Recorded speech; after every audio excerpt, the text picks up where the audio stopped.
Ya, terima kasih Mbak Suci sudah hadir di tengah-tengah kita Ya, Pak. dan teman-teman juga ingin mendengarkan bagaimana karya Tuhan di dalam seorang suci dan supaya bisa menguatkan teman-teman yang lain dan juga bisa menyadarkan, bisa menerangi karena banyak manusia yang hidup di dalam kegelapan, mereka tidak mengenal Tuhan yang benar karena setan terus menyesatkan, membohongi, yang pada akhirnya bukan Tuhan dijadikan Tuhan, tapi Tuhan mereka anggap bukan Tuhan, mereka anggap manusia. Nah inilah bahayanya. Jadi terima kasih Mbak Suci dan pada malam hari ini biarlah Mbak Suci boleh menjelaskan bagaimana Tuhan yang benar, yaitu Tuhan Yesus Kristus yang hadir di dalam hidup Mbak Suci dan mengubahkan kehidupan Mbak Suci dan membawa Mbak Suci kepada keselamatan, kepada terang yang ajaib, ya. Dan itu semua bisa bermanfaat bagi banyak orang. Oke, waktu dan tempat saya serahkan kepada Mbak Suci. Silakan, Mbak. Ya, halo, shalom. Nama saya Suci Ramadhani.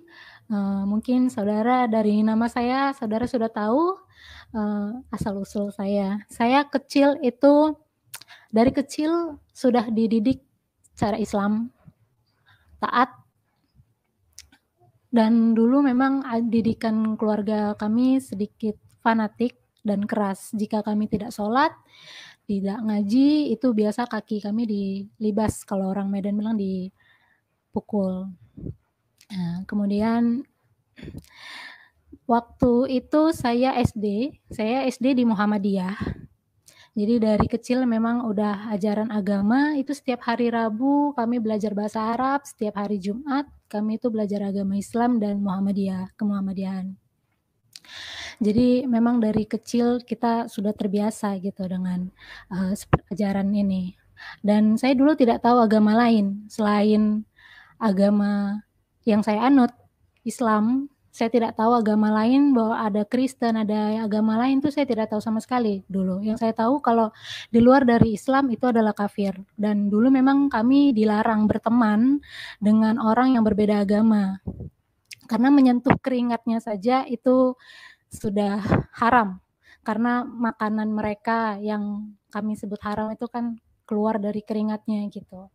Jadi mama saya, ayah saya, uak saya, nenek saya semua sangat melarang berteman dengan yang berbeda agama.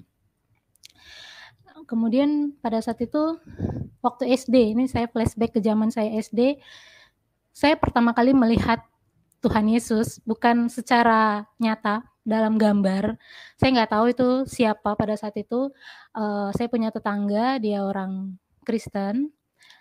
Saya tidak tahu tadinya agama mereka apa, tapi yang saya lihat setiap hari Minggu, ketika saya sarapan di depan pintu rumah, saya selalu sarapan depan pintu rumah karena memang dilarang keluar. Saya lihat mereka setiap hari Minggu itu pakai gaun, pakai sepatu, jalan. Saya tanya mereka kemana, sekolah Minggu. Saya pikir dulu itu adalah sekolah Minggu itu hari Minggu sekolah seperti biasa gitu, cuman baju yang berbeda. Saya nggak begitu ngeh. Suatu hari siang, tanpa sepengetahuan mama saya, tanpa sepengetahuan orang tua saya pergi ke rumah mereka. Niat hati itu ya bermain, namanya anak-anak SD ya, meskipun tidak mau bersentuhan, tidak mau terlalu dekat, hanya bermain aja. Di situ saya lihat suatu foto Tuhan Yesus lagi pegang domba, lagi menggendong domba. Pada saat itu saya tidak tahu itu domba, yang saya tahu itu kambing dengan tongkatnya. Terus saya tanya, saya liatin lama banget saya liatin secara detail dari ujung rambut sampai tangannya, sampai semua yang ada di foto itu di belakang latarnya itu. Saya liatin semua satu persatu. Saya bingung ini siapa, kok bule, kok seperti bule ya gitu, kayak orang luar. Saya pikirannya gitu aja. Saya pikir keluarganya teman saya, tapi kok teman saya ini bukan orang bule, kok dia punya foto orang bule, gitu aja saya pikir waktu itu. Terus saya tanya sama dia, "Ini siapa?" Dia bilang, "Ini Tuhan kami," katanya. Saya diam sejenak, saya berpikir Tuhannya kok manusia. Terus dari situ saya bilang, Tuhan kalian kok jaga kambing, Tuhan kalian tukang kambing. Saya bilang begitu. Dan muncullah semua ejekan-ejekan saya ke orang-orang yang beragama Kristen gitu, bahwa Tuhan mereka itu penjaga kambing. Dengan bangganya saya bilang gitu. Pada saat itu saya nggak mengerti sama sekali. Kemudian suatu hari, saya ingat banget itu sebelum Natal, waktu SD itu, saya waktu itu belum tahu sama sekali itu Natal atau apa, yang penting saya ingat teman saya itu bilang, saya duduk di depan rumah lagi sarapan, mereka di seberang jalannya karena gang jadi nggak terlalu lebar. Dia cerita kalau dia tuh mau minta sama Tuhan sepatu katanya. Sepatu untuk Natal. Terus saya sebelumnya itu pernah lihat Tuhan Yesus itu disalib, dengan keadaan tidak berbusana, hanya memakai kain selai, celana ya. Jadi timbul lagi hinaan lagi dari saya gitu, bahwa orang yang berbeda dari agama saya, bagi saya itu kafir. Karena memang ajaran saya kafir dan mereka itu nantinya di neraka itu jadi kayu api, jadi yang kayu bakarnya begitu, dan mereka tidak ditempatkan di surga gitu. Bahkan di neraka pun mereka dijadikan kayu bakar kalau kata guru ngaji saya begitu, gitu. Saya tidak tahu sama sekali itu tentang Tuhan Yesus, tidak tahu sebutannya, saya tahu hanya Tuhannya orang Kristen. Nah, terus saya bilang sama dia begini, "Gimana Tuhan kamu bisa kasih kamu sepatu kalau Tuhan kamu saja tidak berbusana, tidak pakai baju," saya bilang begitu. Bahkan lebih kasar dari itu kata-kata saya masih ingat saya ingat sama sekali kata-kata saya waktu SD, karena itu yang terus-terus saya ulang-ulangin kepada mereka. Dia diam aja. Nah, pada saat Natal, itu saya lihat mereka jalan, terus saya tanya, "Mau kemana?" "Mau Natalan," katanya. "Selama ini kalian sekolah minggu di mana?" "Di gereja." Saya mikir, oh berarti sekolah minggu yang mereka maksud ini di tempat mereka ibadah. Ya udah suatu hari saya pengen lihat-lihat aja gitu gereja mereka tuh seperti apa. Jadi pada suatu hari saya, berhasil kabur dari rumah pagi hanya untuk lihat mereka gereja di mana, karena kan nggak terlalu jauh dari rumah.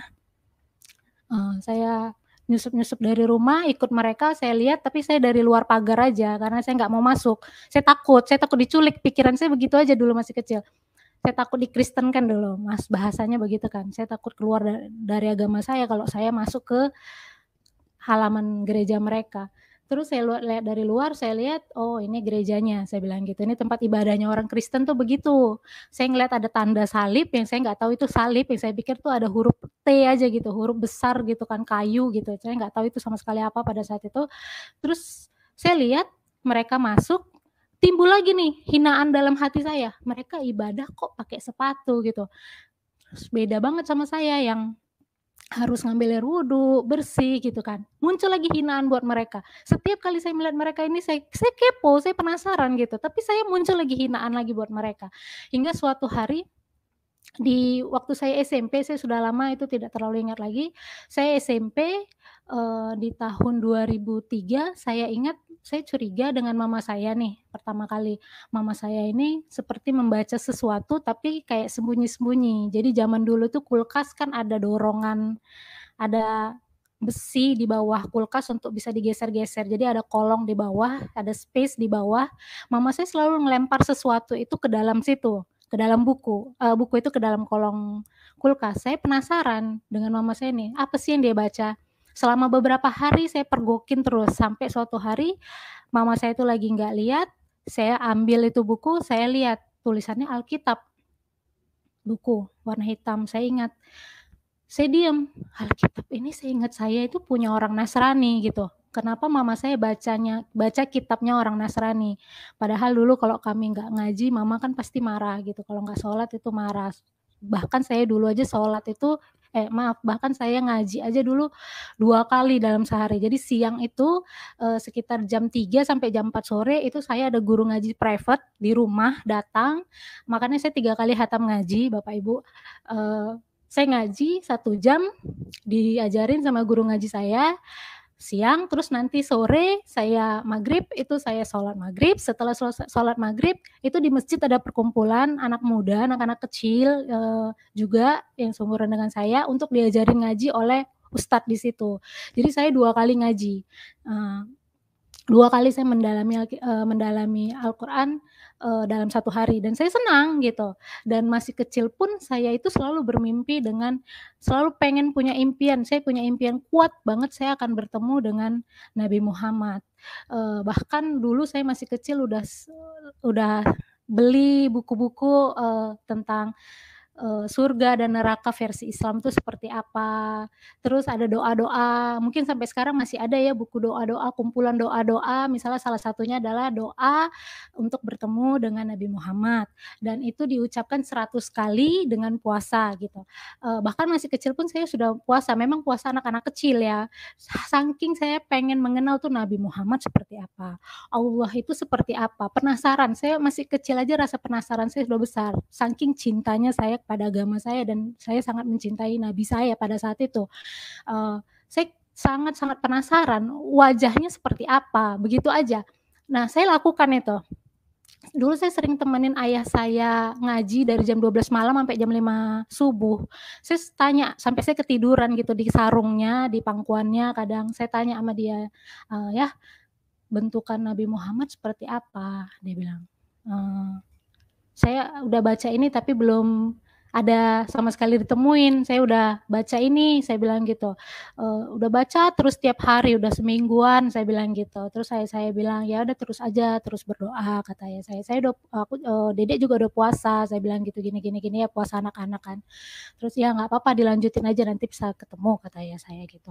Terus suatu hari saya kan memang setiap pulang sekolah itu selalu mampir ke tempat nenek saya. Nenek saya itu tantenya ayah saya gitu, tempat nenek, dan nenek itu rumahnya itu setiap saya pulang sekolah zaman SD itu pasti kelewat. Jadi saya harus mampir ke sana, mereka itu tidak peduli dengan nilai matematika saya, dengan nilai PPKN, nilai apapun tidak, mereka nggak peduli. Yang mereka lihat adalah setiap hari Rabu, Jumat itu bagaimana nilai bahasa Arab saya, bagaimana nilai Muhammadiyah saya, bagaimana nilai agama Islam saya, itu saja. Nah, suatu hari saya tanya sama nenek saya ingat banget itu di teras, sebelum saya pulang ke rumah saya tanya, "Nek, Allah itu bentuknya seperti apa?" Terus dia bilang, "Kamu dosa kalau nanya Allah itu seperti apa." Dia bilang, "Allah itu zat," dia bilang gitu. "Dia tidak berbentuk," dia bilang begitu. "Dan kamu berdosa kalau kamu tanya dia laki-laki atau perempuan." Saya ingat sekali nenek saya bilang. Terus saya tanya, "Nabi Muhammad seperti apa?" Dia bilang Nabi Muhammad itu wajahnya bersinar, tidak bisa kelihatan. Dia bilang begitu. Tapi rasa penasaran saya makin tinggi gitu. Jadi kalau suatu hari saya bertemu Nabi Muhammad itu gimana ya rasanya gitu loh, sangat-sangat excited banget kan. Nah, terus waktu itulah saya kembali lagi ke waktu saya SMP, kelas 3 itu saya lihat mama saya itu, sembunyikan sesuatu yang saya tahu itu ternyata Alkitab, di situ saya hancur hati saya mau marah tapi nggak bisa karena saya takut juga sama mama saya ya, kebetulan saya takut jadi saya nggak tahu saya mau apa, jadi saya diemin aja mama saya gitu, tapi dalam hati tuh bergelut gitu dalam hati saya, kenapa mama saya jadi murtad, mama saya murtad, mama saya murtad, dan saya malu karena mama saya murtad, itu aja yang dalam hati saya gitu kan. Padahal impian saya itu pengen mama saya berangkat haji, saya jadi haja juga, mama saya jadi haja, ya saya jadi haji gitu. Saya udah impiannya udah begitu dari kecil gitu, rasanya sakit banget, hati saya hancur tadinya gitu. Nah, itu hampir 1 tahun lah dari kelas 2 akhir sampai kelas 3 lah itu, hancur hati saya, ngelihat mama saya gitu. Sampai suatu hari saya dimimpikan gitu. Dimimpikan saya masih SMP, saya dimimpikan, saya tuh tiba-tiba kayak di padang rumput, cantik banget, warna hijau, teduh, saya di bawah pohon, seperti pohon beringin besar, tapi nggak ada siapa-siapa, nggak ada orang sama sekali, cuma saya sendirian. Terus di depan saya itu ada seperti danau atau sungai, saya tidak tahu, sepertinya itu danau luas, besar, tapi saya nggak ketakutan meskipun saya sendirian gitu. Yang saya rasakan adalah tenang. Tenang aja, tenang, seperti saya senang di situ, saya senang, tapi saya nggak kemana-mana, saya hanya di bawah pohon itu, saya posisi lagi terlentang, terus saya duduk, saya diam, saya celingak-celinguk ke kanan kiri, tapi saya nggak kemana-mana, saya hanya diam aja di situ, sampai ada suara anakku. Saya dengar, saya mikir gitu, ini suara siapa gitu. Saya lihat kanan, kiri, belakang, sampai kejauhan pun nggak ada. Saya lihat ke atas pohon, nggak ada. Saya lihat di balik pohon juga nggak ada. Saya masih di bawah-bawah pohon itu aja, saya nggak kemana-mana. Saya diam, terus dipanggil lagi kedua kali, "Anakku," katanya. Di situ kayaknya saya tenang waktu dipanggil anakku gitu. Saya nggak tahu itu suara dari mana tadinya. Terus dia bilang, "Aku akan membaringkan engkau di padang rumput yang hijau. Aku akan membimbing engkau ke air yang tenang." Itu aja bahasanya. Sampai saya sadar, saya ingat-ingat apa yang saya lihat, saya ingat-ingat apa yang saya dengar.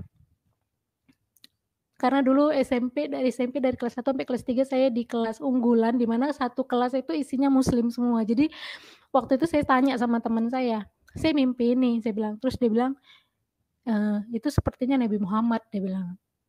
Saya bilang, "Itu sepertinya Nabi Muhammad." Terus teman saya yang satu lagi yang dengar, dia bilang, "Nggak mungkin," gitu loh, "Nabi Muhammad nemuin kamu, karena nggak sembarang orang bisa ketemu."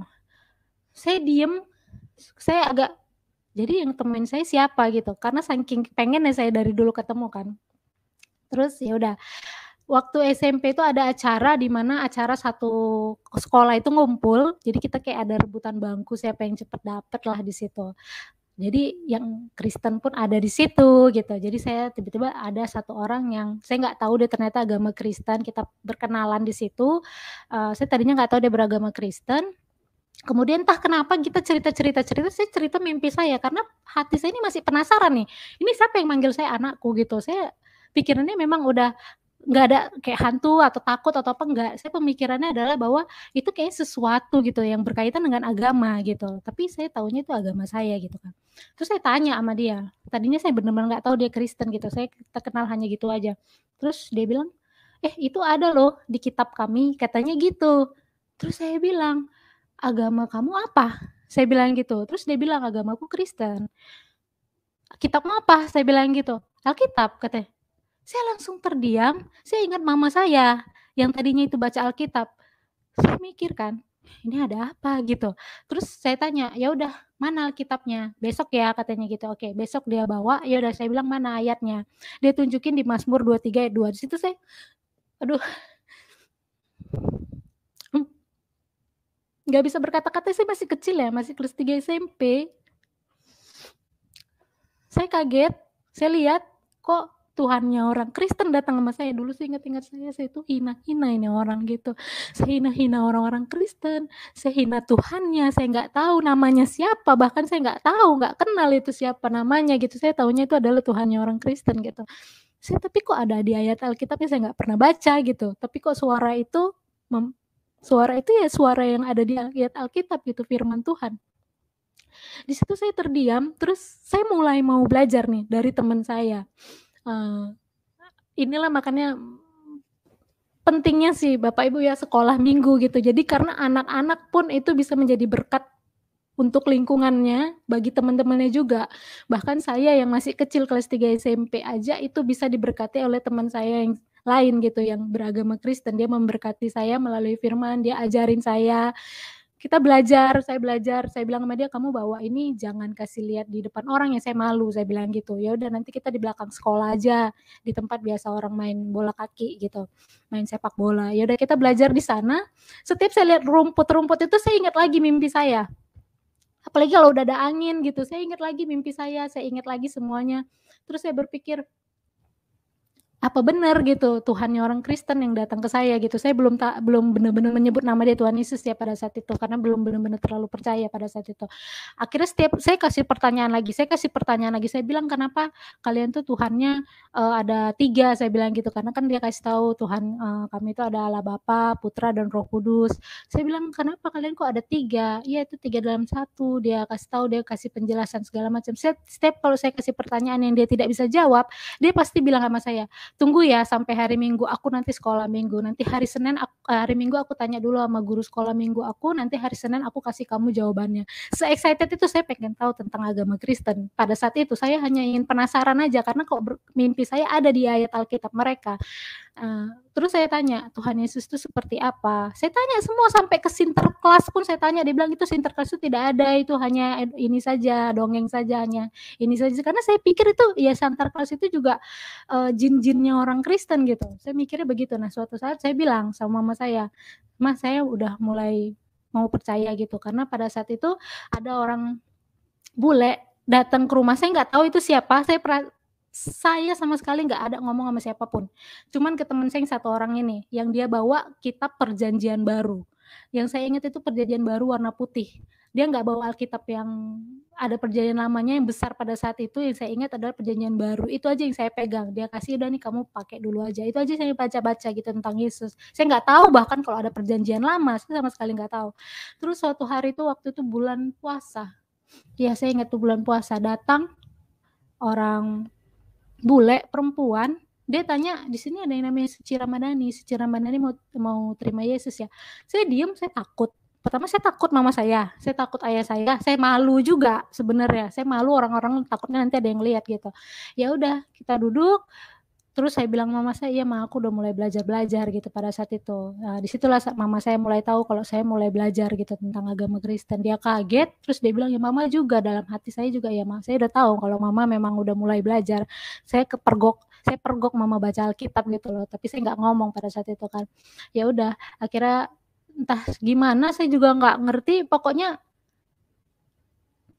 hilang gitu aja. Ini si ibu-ibu yang bule ini ya, yang perempuan ini nggak kelihatan lagi pas perginya kapan, padahal kami maksudnya kan mau mengantar dia gitu, tapi kayak udah nggak kelihatan gitu, tapi udah nggak kepikiran kita, mungkin dia pulang gitu ya, mungkin dia pergi, memang dia udah bilang kalau permisi gitu kan, permisi, nanti suatu hari kita akan kembali lagi, kita ketemu lagi, dia bilang begitu aja. Jadi ya udah, saya pikir udah selesai lah si ibu-ibu yang bule ini tadi gitu.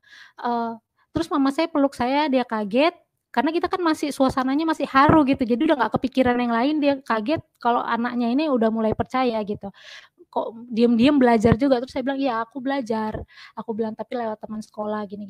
Ya udah, kita cerita, saling sharing, ya udah. Terus suatu hari ayah saya udah mulai tahu, mereka sering ribut ternyata di belakang, meskipun kadang nggak di depan anak-anaknya, karena mereka anak-anaknya sekolah termasuk saya juga. Tapi pernah sekali waktu saya lihat ayah saya itu marah sekali depan saya.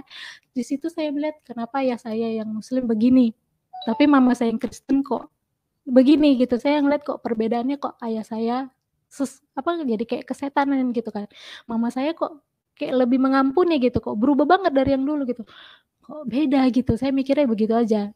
Terus ya udah, mama saya kirim saya ke Bekasi ke rumah temennya untuk belajar lah. Pada saat itu kan libur sekolah. Ya udah, saya pergi di situ. Saya ngelihat banyak mujizat, banyak inilah di gereja di Jakarta. Saya juga lihat teman mama saya ini juga gereja, ketemuin sama Bapak Yesaya Pariyadi. Pada saat itu saya masih kecil, terus banyak tahu tentang gereja itu. Saya lihat banyak mujizat, banyak kejadian yang luar biasa gitu. Di situ saya mikir bahwa, jinnya orang Kristen ini hebat-hebat ya, berarti ini jin putih. Karena saya pikirnya kan dulu kan masih begitu, masih berkaitan dengan jin, dan karena masih berkaitan dengan ilmu-ilmu putih gitu, seperti yang saya pernah pelajarin dari agama saya sebelumnya gitu. Terus saya berpikir, wah hebat ya orang Kristen gitu, luar biasa kasih mujizatnya gitu. Terus saya pulang, dengan bangganya saya bilang di sekolah bahwa saya sudah masuk Kristen, tanpa ada rasa takut. Padahal itu udah kelas 3 SMP, mau ujian, udah persiapan lah mau lulusan, dan saya nggak ada rasa khawatir sama sekali, seperti anak-anak yang bangga banget gitu kalau dia udah masuk Kristen gitu. Bahkan, tapi saya nggak tahu kalau itu akan membuat saya nangis-nangis sebenarnya. Saya nggak tahu sama sekali. Jadi saya masih seperti orang-orang udah pada tahu saya masuk Kristen. Saya masuk ke kelas saya, yang saya bilang tadi itu kelas unggulan tuh, satu Muslim semua. Saya duduk seperti biasa, seperti tidak apa-apa. Saya tidak tahu kalau saya akan dipindahkan kelas atau apa gitu. Saya mikirnya masih biasa aja gitu. Datang guru wali kelas saya datang. Saya masih ingat kata-katanya. Bapak itu bilang, dia dari ujung ke ujung saya itu ngomong, "Suci, kenapa kamu masih di sini? Kamu kan udah murtad," katanya gitu. Terus saya tanya, "Saya pindah kemana Pak?" "Ya nggak tahu," dia bilang begitu. Semua mata teman saya itu ke saya, bahkan sahabat saya di bangku tuh udah kayak benci banget ngeliat saya, udah kayak jijik gitu, dan semua itu kayak pada ngediamin saya, udah berubah gitu lah. Akhirnya saya keluar dengan bawa buku saya, dengan tas ransel saya keluar, tapi saya nggak ada sedih, nggak ada. Saya nggak tahu, seperti Tuhan menjaga saya, melindungi saya, menghibur saya. Bahkan di sekolah itu saya nggak ada rasa takut sama sekali. Saya turun. Saya ingat banget waktu saya keluar dari kelas, ingat banget kata-kata guru saya, "Bahkan nama Suci Ramadhani tidak pantas kamu pakai," katanya begitu. Saya ingat banget. Saya tetap keluar aja, saya diam aja. Saya diam, tapi saya nggak khawatir, saya nggak takut, nggak apa. Saya duduk di tangga, saya diam, saya nangis, hanya mikirin saya ini nanti kemana. sekolahnya di mana, kelasnya yang mana. Saya mikirnya hanya itu, tapi bukan takut berarti saya ini akan diapa-apain karena Kristen, saya malu atau apa enggak, yang tadinya saya malu belajar, tapi saya udah enggak seperti itu, gitu. Nah, saya diem cukup lama di tangga itu karena posisi jam belajar masih pagi, jadi belum ada orang sama sekali. Saya juga takut bukan takut, bukan takut khawatir, tapi takut kalau saya datang ke ruang guru, nanti mereka marahin saya atau apa. Jadi saya mikirnya itu aja gitu. Saya diem di tangga, nggak lama ada guru bahasa Inggris saya datang, kebetulan dia beragama Kristen. Dia tanya, "Kamu sudah percaya Kristus ya?" katanya gitu. "Udah banyak tersebar satu sekolah," katanya. "Iya, Pak," saya bilang gitu. "Ih, puji Tuhan puji Tuhan." Terus saya tanya, "Bapak Kristen ya?" "Iya," dia bilang gitu. "Puji Tuhan, yuk yuk kita ikut ke ruang guru," dia bilang gitu. "Nanti saya tanya, kamu pindah kemana?" Dia bilang. Ya udah, saya duduk di ruang guru. Saya lihat semua mata itu tertuju kepada saya, ada mata yang sinis, ada mata yang benci, ada mata yang penuh kasih gitu, kayak senang gitu. Jadi di situ saya tahu, oh berarti ada yang benci saya, ada yang masih senang saya. Udah saya pikirannya begitu aja, terus saya diem cukup lama, sampai jam 10 pagi itu mereka baru kasih saya, tempat kelas, dan itu kelas di mana kelas yang paling kalau, urutan kelas itu kelasan yang paling banyak anak bandelnya gitu.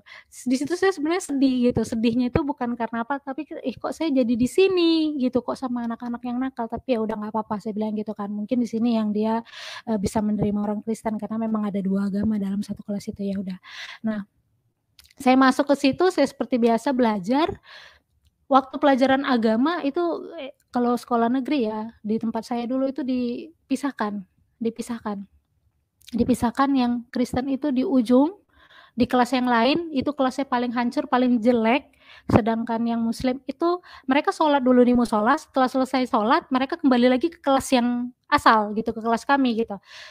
Saya di situ nangis di kelas yang waktu pelajaran agama, saya cuman mikir gini, kok segininya orang Kristen diperlakukan, berarti dulu saya memperlakukan orang Kristen tuh jahat banget ya, mulut saya tuh kasar gitu kan, bahkan saya mencaci maki mereka, saya geli deket mereka gitu, saya taunya mereka tuh haram haram haram gitu. Ya udah, saya sedih aja gitu ngelihat perlakuannya gitu, tapi kok orang-orang Kristen ini sepertinya masih sukacita, senang-senang aja gitu, kayak nggak ada apa-apa gitu. Kayak mereka tuh bahagia aja gitu, nggak merasa kayak mereka ditindas atau mereka diasingkan gitu. Di situ saya makin terharu gitu kan dengan apa yang dilakukan oleh orang Kristen. Nah, ayah saya tahu, bahwa saya juga ikut Kristen, anak-anaknya ikut, dia marah. Suatu hari ada guru tata usaha, dia itu bukan guru biasa, jadi dia tuh kerja di tata usaha di sekolah saya. Dia kenal sama ayah saya, entah gimana dia datang ke rumah saya sebelum saya tiba di sekolah. Sebelum saya tiba di rumah maksud saya sebelum saya tiba di rumah dia udah tiba duluan di sekolah saya di rumah saya kaget, saya pulang sekolah, saya sampai rumah udah ada ibu ini gitu. Saya diem, tapi matanya kayak sinis gitu, kayak sinis banget. Terus ayah saya udah siapin tali pinggang, terus ibu itu pulang, itu saya habis dihajar sama ayah saya. Ayah saya tidak pernah yang namanya mukul anaknya, kalau misalnya anaknya nakal yang dia pukul dinding, bukan anaknya, dia nggak pernah mukul saya dari dulu masih kecil. Tapi ini kok dia sampai pukul saya pakai, pakai tali pinggang, terus dia ngelempar saya pakai telenan. Telenan tuh alas buat motong bawang, yang zaman dulu tuh telenan itu dari kayu asli yang tebelnya segini. Dia lempar kepala saya pakai ini. Puji Tuhan nggak kena, kalau kena saya nggak tahu ya apa yang terjadi sama kepala saya. Dia bilang katanya gini, "Kamu ya udah kafir kamu, murtad kamu ikutin orang-orang itu. Kamu tahu nggak?" Saya ingat kata-kata dia, "Orang-orang Kristen itu," katanya, "cuman ambil kalian ini yang masih gadis-gadis, nanti dinikahi sama pendeta-pendetanya." Dia bilang begitu. Saya diam, saya bilang, "Enggak, di gereja nggak kayak gitu," saya bilang kayak gitu. Saya masih jawab, "Enggak, di gereja nggak kayak gitu," saya bilang gitu. "Di gereja kami, belajar," saya bilang, "aku senang," aku bilang kayak gitu. Terus dia bilang, "Nggak bisa," katanya, "kamu nanti suatu hari sudah besar, kamu nggak akan pernah bisa nikah. Kamu ingat ya, darahmu itu mengalir darahku. Kalau aku masih hidup, sampai kapanpun kalau aku nggak mau nikahkan kamu di gereja, kamu nggak akan pernah bisa nikah." Itu dia ancaman dia ke saya. Saya diam aja, udah. Terus dia bilang, "Apa? Gereja kamu pikir saya nggak tahu kamu gereja? Kamu bilang ke rumah teman hari Minggu, saya pikir saya nggak tahu," dia bilang begitu. "Saya tahu kamu seperti apa," dia bilang, "kamu pergi ke gereja itu," dia bilang begitu. "Saya pernah ikutin kamu naik angkot," dia bilang, "Kemana kamu?" Dia bilang begitu. Saya diam aja, terus dia bilang lagi gini, dia mencoba lagi supaya saya itu kembali ya, dia bilang, kasih perbedaan, dia bilang, "Lihatlah orang-orang Kristen itu, pergi mereka ke gereja pakai sepatu, semua mereka injak-injak, mereka masuk ke rumah ibadah mereka. Beda sama kita harus ambil air wudhu, kita buang kentut aja kita harus ambil air wudhu lagi," katanya gitu. "Kita buang air kecil aja kita harus air wudhu lagi, beda, lebih suci, lebih bersih," katanya gitu. "Kenapa kamu mengotorkan, menajiskan diri?" "Najis," katanya begitu, "najis kamu anak durhaka kamu," gitu-gitulah. Saya ingat banget semua kata-kata dia, saya hanya diam, saya dengerin dia ngomong apa, saya tapi diam aja, saya nggak bisa jawab apa-apa pada saat itu. Ya udah saya nangis karena ayah saya pukulin saya pikir ayah saya berubah gitu, lebih pemarah gitu kan, lebih kayak orang kesetanan gitu. Bahkan dia pernah saya lihat dia udah kayak mau mengancam mau bunuh mama saya depan mata saya pada saat itu. Saya cuma ngeliat ayah saya kok kayak gini gitu kan, tapi saya tetap sukacita dalam hati saya, suatu hari ayah saya pasti dimenangkan kan gitu. Ya udah saya tetap, mama saya bilang udah kita doain aja, kita sering nyanyi lagu pujian, dia matikannya pakai kaki, dia matikannya bukan pakai tangan, dia bilang najis kalau matikannya pakai tangan, dia pakai kaki dia matikannya. Jadi dia nggak suka dengan hal-hal begitu dia gitu. Terus suatu hari nih, saya kan dulu belajar agama lewat teman-teman mama saya yang beragama Kristen. Jadi ada satu teman mama saya yang dia, "Ayo ikut tante di gereja, nanti kamu datang ke rumah tante." Ya itulah yang setiap pagi saya bilang ayah saya "Mau kemana?" "Pergi." "Kemana?" "Ke rumah teman." Udah saya bilang gitu aja. Tapi dia tanya, "Ya ngapain?" Dia bilang gitu. Saya nggak jawab. Saya diem aja gitu, saya jalan aja. Jadi suatu hari pernah suatu mukjizat terjadi, saya ingat banget dan nggak akan pernah saya lupa. Saya cuma punya uang 3.000 perak. 3.000 perak. Saya harus sisihkan uang jajan saya karena saya juga les. Saya juga mau pergi juga ibadah gitu, tapi kan nggak ada uang dari ayah saya. Kalau misalnya saya dapat lebih kan pasti saya dicurigain kemana-kemana bawa uang. Jadi saya harus sisihkan, saya punya uang jajan. Jadi saya cuma punya uang 3.000. Dulu itu 1.000 perak untuk pergi naik angkot. 1.000-nya lagi kolekte, 1.000-nya lagi saya pulang. Itu aja hitungan saya. Jadi setiap hari Minggu saya harus sudah siapkan 3.000 dalam hati saya, dari uang jajan saya sisihkan. Nah suatu hari, pagi-pagi saya inget banget itu waktu saya turun angkot, saya pencet bel karena depan mau turun, saya keluarin uang 1.000, 1.000-nya lagi jatuh. Lembaran 1.000-nya jatuh, terus saya lihat itu lembarannya itu kan angkot ini kan kenceng ya, lembarannya itu jatuh ke tukang becak gitu. Saya ngeliat tukang becak itu yang ngambil gitu, saya diem kan, aduh mana, aduh. Dan saya mikir berarti kalau saya kasih 1.000 ini ke angkot berarti uang saya sisa 1.000. Saya mikir kan 1.000 ini apa ke kolekte atau ke nanti saya pulang. Saya diem, ya nggak mungkin saya main-main sama Tuhan Yesus, saya bilang gitu, ya udah nggak apa-apa lah ini kolekte aja, nanti saya pulang jalan kaki, nggak apa-apa lah saya jalan kaki, itu jauh banget dari rumah saya. Ya udah nggak apa-apa lah jalan kaki gitu, Tuhan pasti jaga, saya nggak akan diculik orang, saya pikirnya gitu aja. Ya udah, saya turun dari angkot, saya pencet bel, saya turun, agak kelewatan angkotnya karena keterusan, karena ngebut saya jalan, saya harus jalan lagi karena keterusan itu saya jalan lagi, 50 meter sebelum nyampe ke tempat tante itu jalanan sepi ya, karena masih pagi banget, jam 6:30 pagi. Saya inget banget mukjizat pertama Tuhan yang Tuhan tunjukkan ke saya ketemu uang 500 perak 2 biji, tidak hujan, sama sekali nggak hujan, itu hari nggak hujan. 500 perak itu terletak itu begini, posisinya basah, ada air, tapi air itu hanya di logam itu. Demi Tuhan Yesus saya nggak berbohong, saya lihat itu. Saya jalan nunduk, saya diem, saya sempat ngeliat ke kanan, ke kiri, ke depan, ke belakang, jalan tuh sepi banget. Ini uang siapa gitu, saya mikirnya gitu aja. Tapi nggak hujan tapi kok ini berair. Saya mikirnya gitu aja, uangnya 1.000 perak, 502, warna kuning. Saya ambil uang itu, saya bilang, ih puji Tuhan berarti nanti saya pulang nggak jalan kaki. Saya bilang gitu dalam hati saya kan. Saya kasih dengan sukacita itu kolekte itu cuman itulah yang saya punya dari seorang anak kecil, anak sekolah, cuman itulah uang yang saya punya. Saya kasih, saya pulang, saya naik angkot, saya senang banget akhirnya saya nggak jalan kaki. Saya masih ingat terus sampai dewasa dan saya selalu mikir bahwa Tuhan itu nggak pernah meninggalkan saya, dia nggak akan biarkan saya begitu aja. Saya yakin banget itu mukjizat dari Tuhan dan pada saat besar saya baru ngerti bahwa sepertinya itu seperti roti mana ya yang berembutnya, karena tidak hujan sama sekali tapi ada air di logam itu. Tuhan tidak ngasih kurang tapi juga Tuhan tidak ngasih lebih gitu. Tuhan kasih secukupnya sesuai yang saya butuhkan pada saat itu. Saya sampai sekarang luar biasa bersyukur banget sama Tuhan Yesus atas apa yang udah Tuhan lakuin gitu. Sejauh itu saya akhirnya nggak jalan kaki. Saya terus belajar sampai akhirnya saya tamat. Saya sempat sebenarnya khawatir kalau saya itu nggak di sekolah nggak lanjut sekolah, karena saya itu sempat dipanggil guru olahraga, berbagai macam guru yang manggil saya untuk private gitu berdua. Mereka bilang kamu kafir, kamu kenapa mau-mauan, kamu begini, saya diancam mau dibunuh, saya diancam, teman saya bilang katanya hati-hati nanti kamu mayatnya digantung di sekolah, kata guru agama. Saya diem aja. Saya bilang, oh iya kami semua dilarang berteman loh sama kau suci katanya. Ya udah saya diam aja kan. Ya udah nggak apa-apa. Saya khawatir itu saya nggak diluluskan, tapi saya nggak khawatir kalau saya dibunuh. Saya nggak khawatir katanya ada mau diperkosa. Bayangin anak kecil loh udah ada omongan bahwa saya mau diperkosa. Katanya kalau dibunuh mayatnya digantung, mau dipermalukan. Katanya ini anak murtad.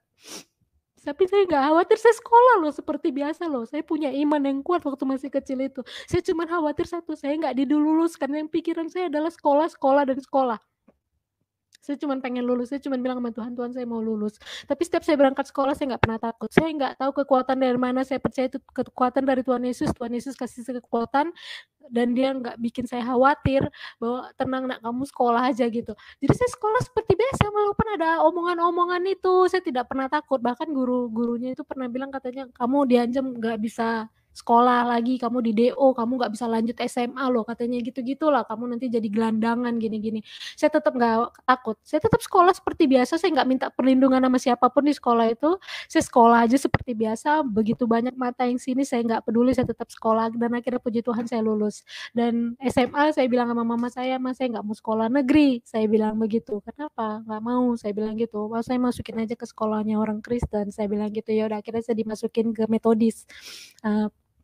Karena memang ada rasa khawatir juga gitu, saya nggak mau mengganggu sekolah saya gitu aja pada saat itu. Akhirnya saya SMA, saya lanjut, saya sekolah seperti biasa, saya mendalami Alkitab, saya rajin, semakin terbuka saya ke gereja, ya saya semakin tahu saya ke gereja, dia semakin marah, dia sampai tinggalin rumah. Berapa lama dia tinggalin rumah, dia nggak mau lihat kami, bahkan kami kangen, kami rindu pun dia tetap nggak mau datang. Pada saat itu Medan sering ada gempa-gempa juga, dia tetap nggak mau datang. Terus suatu hari dia datang karena memang waktu itu mama saya lagi di luar kota. Saya, abang saya, sama satu keluarga saya, sama adik saya juga kan, tetangga yang emang udah deket banget, udah seperti keluarga. Ayah saya datang, pada saat itu datang, terus karena kan ayah saya nggak kasih uang sama sekali ya ke kami ya, jadi mama yang kerja gitu, usaha semuanya. Terus ayah saya datang, di situ adik saya yang pertama kali lihat, "Bapak," katanya. Kalau ayah saya kan manggilnya bapak, kalau saya manggilnya ayah. "Bapak," dia langsung peluk ayah saya diem, saya takut nih mau meluk enggak ya, mau peluk enggak ya gitu, karena kan dia tahu kalau saya udah Kristen gitu kan, abang saya juga udah masuk Kristen gitu. Adik saya juga sesekali sekolah minggu gitu, sampai pernah dikejar dia gitu, karena dia nggak mau anaknya Kristen semua gitu. Akhirnya saya datang, saya lari, ya udah dia pegang kepala saya begini, dia usap-usap, dia peluk, ya udah akhirnya dia kembali, tapi dia tetap mengeraskan hati dia sama sekali dia nggak mau. Terus waktu itu dia lihat saya pakai baju, saya kan mau nari-nari di gereja karena mau Natalan ya, dia cuma bilang itu kan, dia masih ngehina lagi, dia bilang, "Tuh kan baju-bajunya kayak gitu tuh ciri-ciri mau dikawinin tuh sama pendeta-pendeta." Ih, katanya begitu. Saya bilang, "Enggak ya, di gereja tuh saya kasih tahu gini. Dia bilang, "Enggak," katanya kayak gitu. "Enggak," katanya kayak gitu.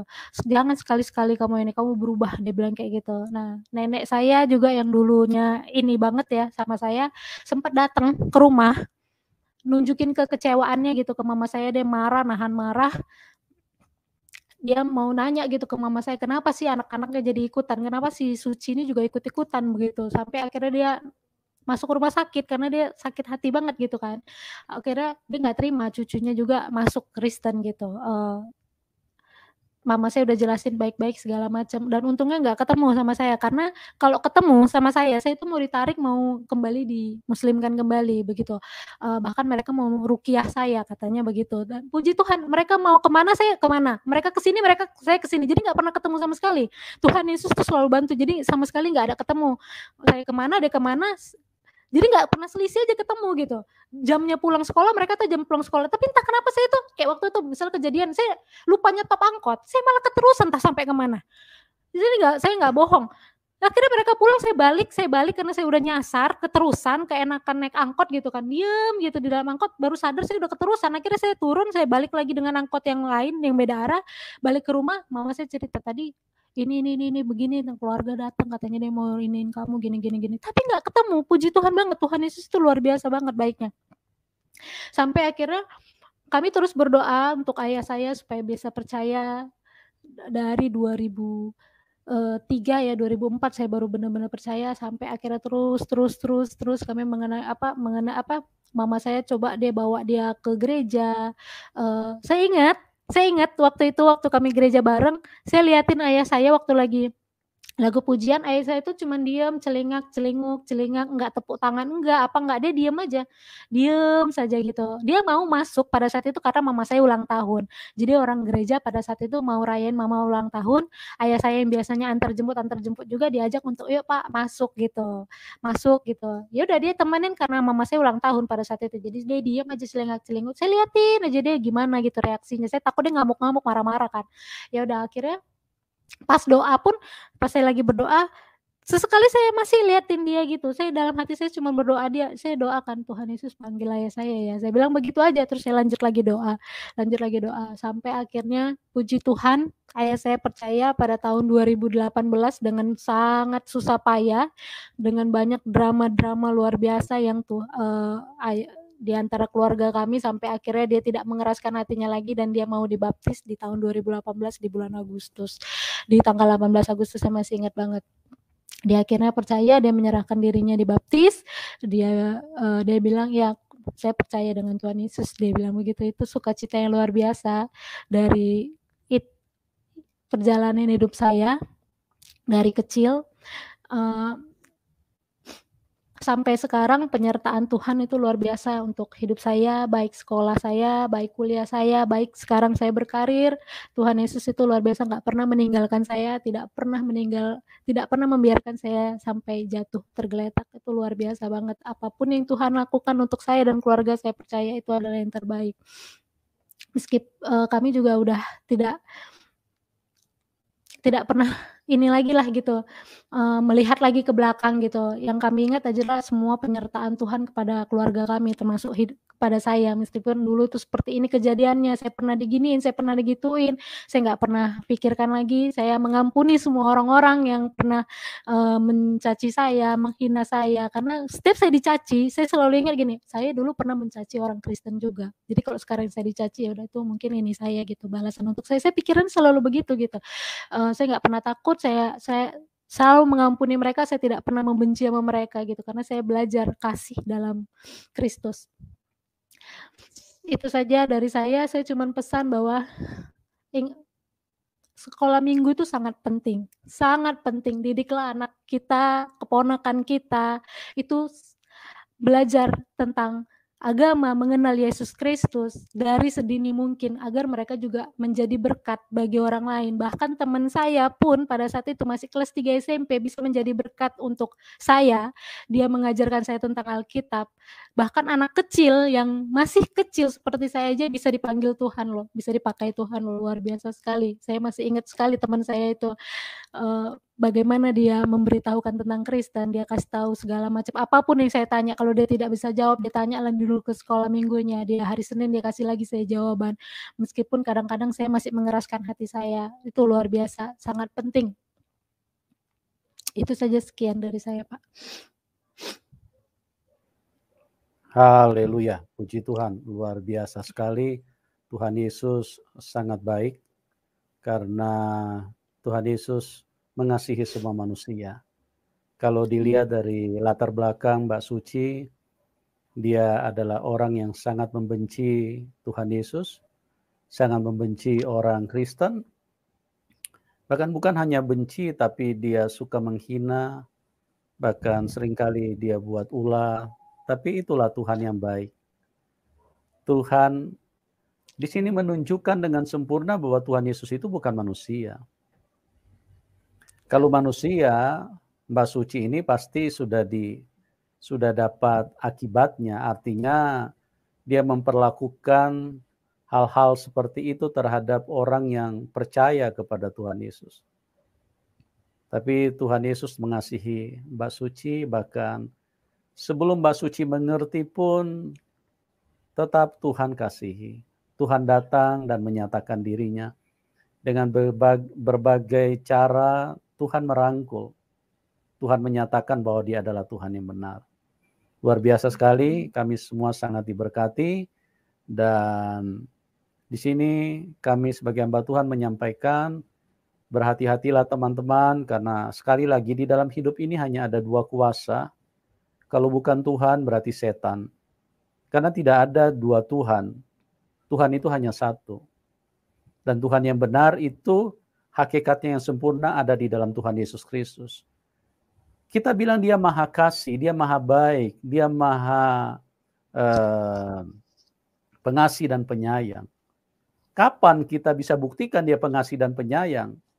Ya lewat perbuatan yang dilakukan oleh Mbak Suci. Di sini kita melihat bahwa pribadi ini ada di dalam Tuhan Yesus.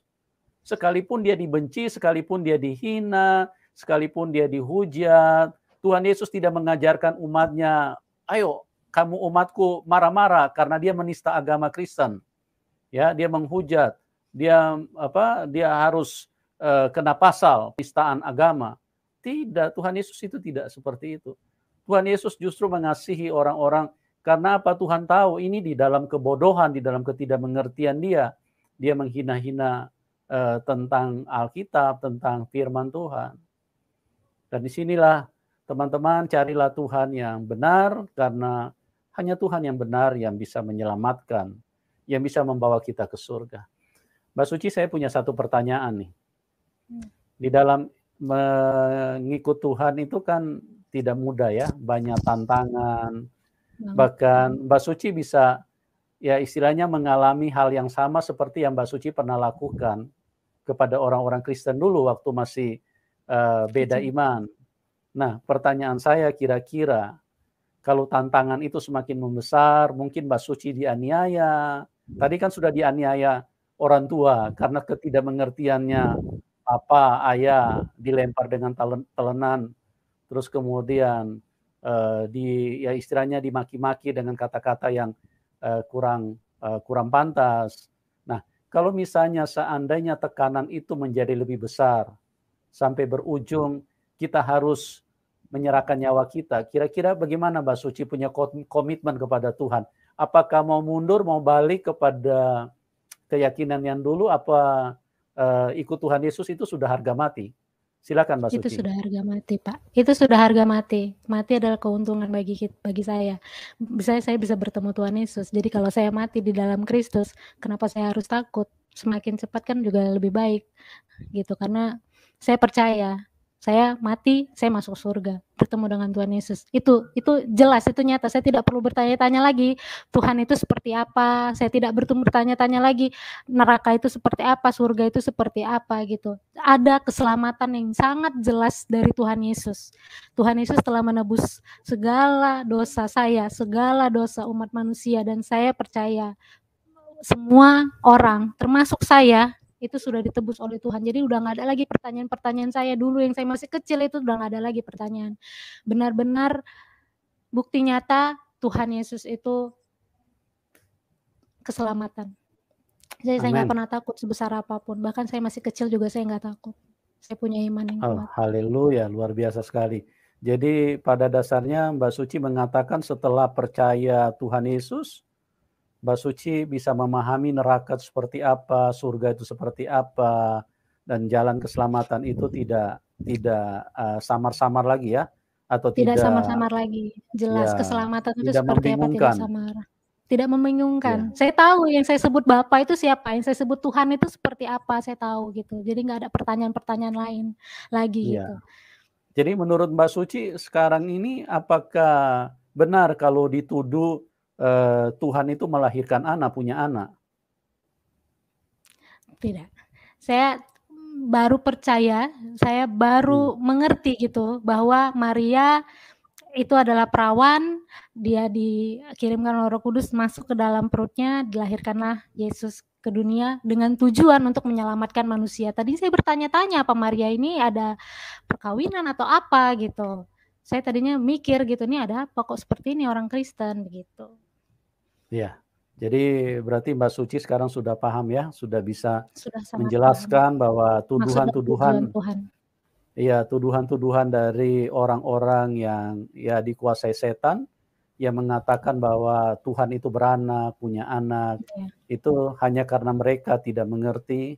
tidak Dan mengerti. setelah Mbak Suci mengalami perjumpaan dengan Tuhan, Mbak Suci juga jadi mengerti bahwa Jadi lebih Tuhan, mengerti.